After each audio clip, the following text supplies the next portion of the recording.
pizza tossing. Yes.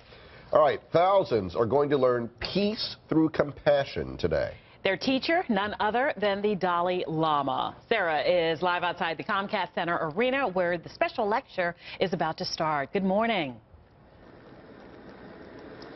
Well, Tony and Allison, as you can see, despite the rain out here, there are loads of people that are streaming into the Comcast Center. I'll step away. You can see right now the doors open at 7:30 this morning. The speech just getting underway here in less than half an hour at 10 a.m. 15,000 people expected here for the speech. It's expected to last 90 minutes by the Dalai Lama. The speech itself is called Peace Through Compassion, something, of course, the Dalai Lama lives by. Now, the university in a press release says they chose him for this prestigious lecture because he, quote, he is the international force for peace, nonviolence, and religious harmony, and a leader of the Tibet's Buddhists. Now, we also as well have protesters, a small amount of protesters that are out here as well. Now, again, as I mentioned, this is one of the most prestigious events at the University of Maryland. This is the Sadat Lecture for Peace, where they try to expose students and faculty to international culture, different international cultures, and diversity throughout the world. Now, just a little while ago, I spoke with some students who were making their way into the Comcast Center to see what they had to say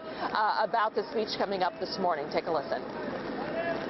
I think he's in some ways probably a miracle worker, and you know, he's somebody everybody needs to listen to. I think there's always more time for us to use peaceful thought in our world, in our daily lives. So I think this will be a nice opportunity for our University of Maryland community to reflect upon that. I think people have to be open-minded to listen to him, and I mean, what they do is whatever they like to do, but they should listen to him or should take in what they can about his messages.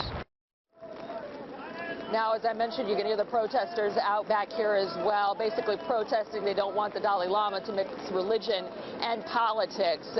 So something, though, we will hear a lot about today. They're expecting the Dalai Lama does have a lot to say about peaceful thoughts as we're going through such turbulent times, speaking as well about things politically, too. Now, just to give you an idea, the Dalai Lama, Tony and Allison, is very much up to date on social media as well. Everybody seems to have a Twitter account these days, and I already happen to follow the Dalai Lama. He did tweet about 4 hours ago, serving and helping others out of compassion is nonviolence in action. So a little bit of a preview of what we expect to hear later on this morning. Back to you.